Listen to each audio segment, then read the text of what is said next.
Makadii mhuri yeZimbabwe. Nhasi tiri munzvimbo yekadoma. Kune chimwe chiitiko chinotyisa chatasangana nacho. Tinozvinzwa mumapepanhau, tichizvionawo, tichingonzwa vanhu vachitaura. Asi nhasi tazoenda pamuno sefodya. Rega tisangane nemhuri inove ndiyo yatatsika mukati mezuva ranhasi nechiitiko chinoshamisa uye zvechinotyisa. Makadiyana baba namai? Aiwa, tiripo. Mungatitsanangurira muchidimbu kuti chii chikuitika, chii chikutora nzvimbo? Vasautsanangura. Nyaya iri kuitika ndekuti munun'una wangu uya nezvaakatiitira zvinoshamisa zvinotirwadza zvatichizopa nguva ino yatiri nhasi. Munun'una wangu uyu tainetsana naye nguva zhinji tichimubvunza, naive mari kuiwa nepi? Umweni kutora papi mari kuishanda kupi? Munhu yaingotipindura zvimarafurafura asingatomubatiri zvisinganzwisisi kuti akuti chii. Saka nekufamba kwenguva akangondifonerawo, ndofunga pane 2 months. Sisi ndiri kuemba kwenyu muri kwenu, ndakati munhu anga ndisingazivi kuyoonawo pamba pangu. Saka paakandifonera achindibvunza kuti urikumba kwenyu here, zvakandishamisa kuti akudei. Ndakamubvunza ndakati wakanaka here kuda kwangu pangu? Zvikanzi iye kwakanaka, ndikuno zvishona ndakatonosvika. Akatema ndakabuda amba ndakatobudawo ndine mufaro kuti munhu wasvika pakati. Situation yandakasangana nayo kuda mota mari yakandishamisa. Munhu airatidza kuti munhu akabatikana munhu akuna. Ndakamubvunza ndikati iwewe unozoda kuemba kwangu uchirwara, urwara zvikanzwisisa zvinokuita. Ndakati chii? Zvikanzi ngatipinde imumba kuti tese titaurire. Zvino ndakapinda neimumba akanditaurira nyaya yake. Sisi ndine kwandakaenda, ndina sekuru vandakaendera, chida kuti ndipfume ndiite mari, but izvo zvazondoenda. Ndakati usataure nyaya yako chikatakati, taura nyaya yako straight machine. Ndinyatsobata pane nyaya yako. Zvikanzi asi zvakaoma. Kufurirwa kwakaipa, kuda mari kwakaipa. Ndakati chiitaura nyaya yako. Zvikanzi ndakatorwa nefriend yangu, takaenda patakaenda kuna sekuru vamwe vandakaendera. Sekuru vakandipa kamidzi kavakandipa, ndakanoisa mumba. Asi kamidzi akasisa akazondipandukira ndikuru. Ndakamubvunza kuti urwara nei ende wainyanya kuzvifambisa sei kuti kamidzi kazosvika pakusvika pakuti urware. Zvikanzi asi zvakandiomera. Kurwara kwake une zvaaizoshandisa mushonga wake, iye ndiye angakwanisa kuzvitsanangurira. Ndiye agere apa, ndiye muviri wacho ndiye mubati wacho akanoromba kwasekuru vake. Alright, maita basa. Rega tinyatsonzwe kune muridzi wenyaya. Sisi mungatitsanangurire here muchidimbu kuti chii chakanyatsotora nzvimbo kusvika tizosangana nemuzuva ranhasi, zvii zviri kunetsa mukati muupenyu hwenyu, zvamazosarudza kuti mukuda kutizivisawo pamwe chete nemhuri yeZimbabwe mamiriro akaita situation yenyu. Amen. Mungatitsanangurire here? Ndinoti ndakasangana neshamwari yangu. Shamwari yangu yaive nemari. Saka mukuchivawo ndakabvunzawo shamwari yangu kuti urikuzvifambisawo sei. Akandiratidza kwaakandiratidza. Inini chibva ndaendawo ikoko, ndikanopiwawo midzi yandakapiwa, ndikashandisa. Ndaishandisa semazuva ese, asi ndakazokanganisa mhiko. Zvino zvakazodai kundipandukira kudai ndisvike pakurwara zvandiri. Alright, muri kungotaura nayo yemhiko, but toda kunyanyonzwisisa kuti mhiko dzacho zvaimbofamba sei, and tambonzwa nawe kunzi hanzi mamune mari. Mamune mabhizinesi here kana kuti chii? Paunyatsonzwisisa ipapa. Nokuti mabhizinesi mamwe ndaive nawo nevarume vandaivata navo vamwe vacho ndo mabhizinesi angu. Saka ndakazokanganisa ipapo nemabhizinesi angu mamwe akaita. Alright. Ndazvinotyisa. Alright. Saka imimi chakunetsai chaicho ndio chamusina kubuditsa. Chakunetsai chaicho chii? Chandinetsa chaicho ndechekuti zvinhu zvandakabata zvakundipandukira. Ndichanyanondinetsa still. Alright. Ndakanetsa kuti pamwe muchandiudza kuti kupandukirwa kwamuri kuitwa kwacho muri kupandukirwa sei, zvii zviri kunyatsoitika. Kungotsva here kwamutaura kuti mama zvimwe mati mabhizinesi enyu akatsva, handisi kunyatsonzwisisa. Chanyaso kunetsai chakurwadzai chii? Chanyanondwadza mabhizinesi akatsva. Uyezve kukanganisa kwandakaita mhiko idzi handichawane mari. Nepakuvata pane zvekundinetsa ndikurara ndichingobata ndichingobvumuka usiku hwese ndichiona nyoka yese pangu ndeyakamurumamucha. Saka mukutaura muri kurara nenyoka kuhope. Alright. Alright, enderai mberi tinzi.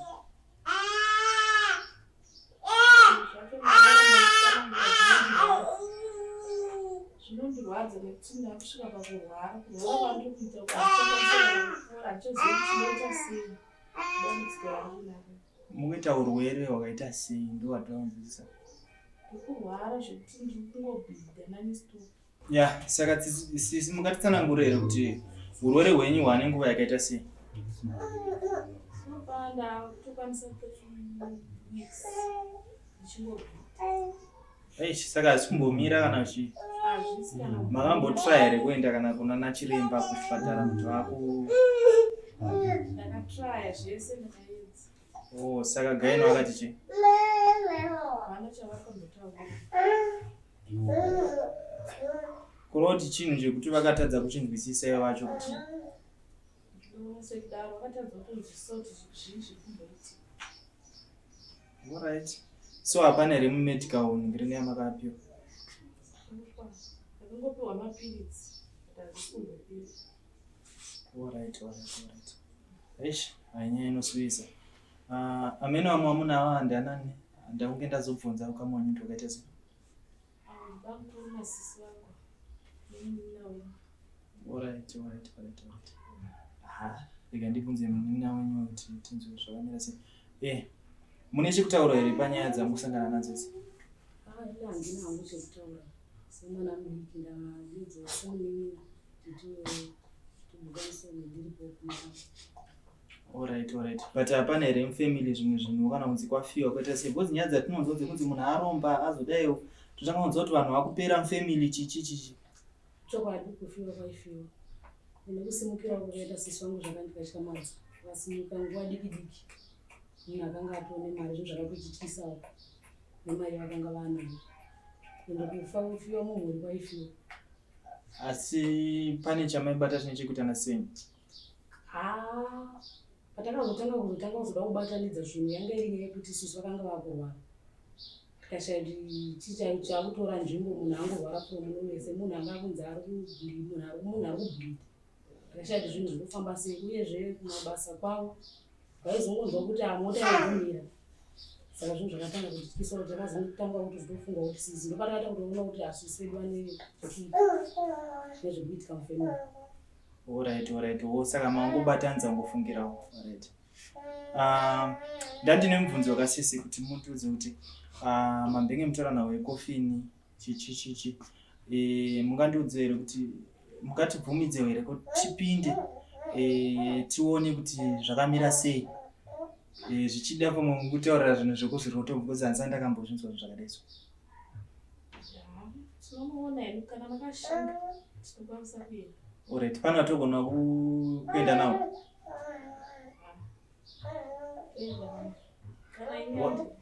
Alright. Pandimwe chinhu sekuru maambowafonera here? Sekuru takambowafonera nhamba dzavo dzairamba. Alright, nhasi mabodzi-try? Alright, ndiri kukumbirawo nhamba dzacho kana muchigona kungofona mune airtime ipapapo. Rega titombodzitry because mazuva ataimbodzitry hadzairamba dzaisabatika zveshure. Saka ngatimbozama pamwe ungakwanisa kutibatsira kuti tipedze dambudziko rapinda mumusha. Alright. Idzai kuvafonera tuanze vari kuti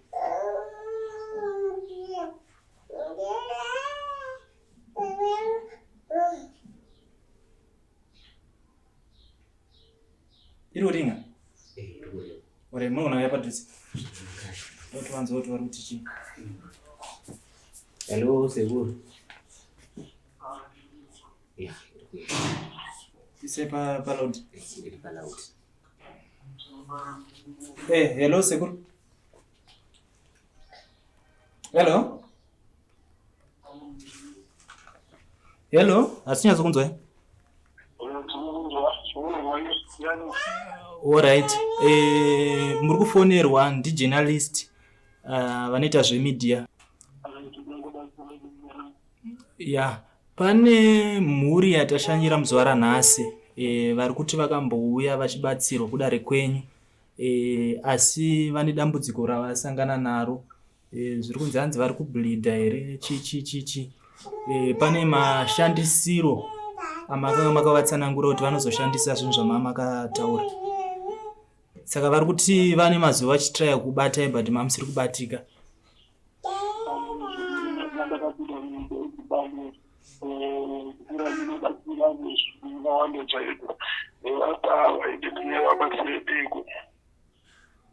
Alright. Saka apa panoita sei?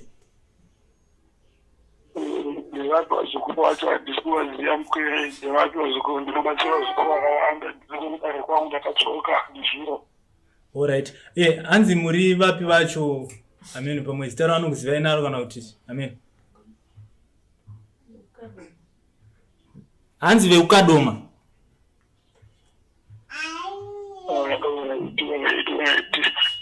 Ukadoma ndimene ndinobatsira wakwana nyaya yawo ndiyiti kubatsira ndimene ndakitaziya kuti yawo ndi. Alright. Pamukoma ndimunogona kutsanangura zvandogona kunzwisisa. Zvaunogona kunzwisisa. Tore. Hello sekuru. Izvi ndinofara tisu takambouya nehanzvadzi yedu kwamunobatsira muri uku tichiti aine dambudziko raari kungoenda kunguva kasingapere tinogara ukadoma uku.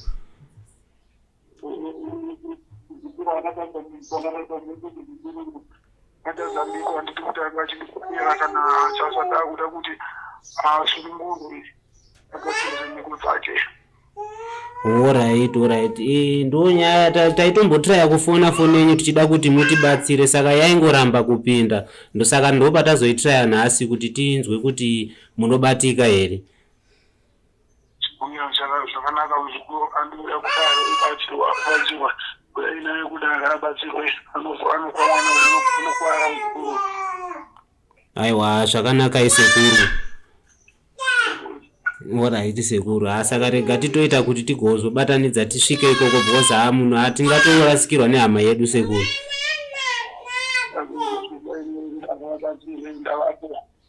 Zvakanaka isekuru. Saka zvakanaka sekuru vadaira hanzi munouya. Chandakukumbira nje kuti kana kofini kwamataura kuya kuti tichiona zvakamira sei.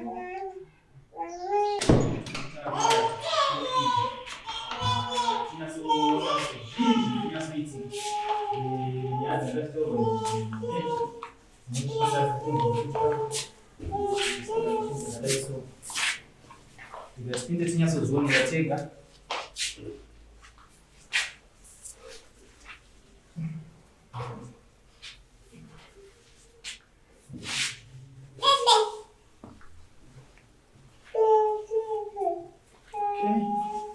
Saka matsi nokofuniraje? Yeah. Alright. Pana kuti tinyatsona kuti zvachitofamba sei baba. Zvaitoda sezvo varivo vakanobata isusu munogona ngovarohwa nezvinhu zvasingazivi saka zvaitoda kuti ivo vazvivhurire vega. Ndambonzwa nyaya yekuti vataisonge vachibata vakaita zvavakaita. Takukumbirawo imwe wacho kana kuti kunokubatsira. Rega tizongoshingawo but zvinhu zvinongotyisa.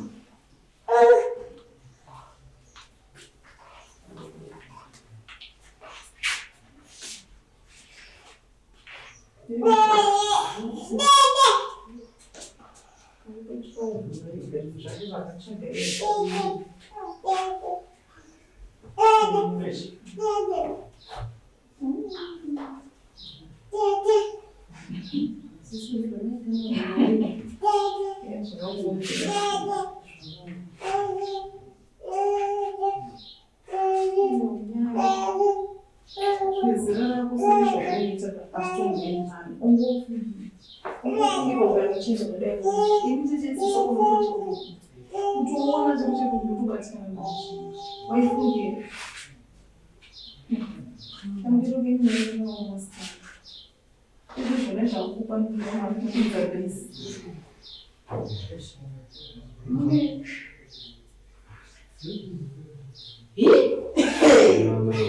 Yeah? Usadoni? Usadoni sani basa zvapo. Sisi. Sisi. Zimbabwe tikuzvionera tikuona mari yakawandisa pamwe mumwe skimu sikuoneka kutonenyika yakatowandisa kudarika 100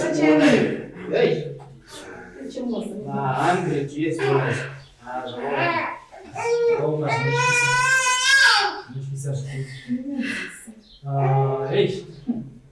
Saka dai maigona matongo kasika maenda manaona sekutaurika kwazvanga zvichita pafoni mungwechanzi uyai mubatsirike ndotongokumbirawo nenhama anasisi sezvasunguka kuudzai imwe nguva ndaona mese mapera muzama kuona munhu ndiyari kupedzai asi kutoya kwamuri imimi kuda kutobatsirwawo hanzi kuti kubarira pavanhu kutitandirei imbwa mupedza nyanzi zvakanaka-naka.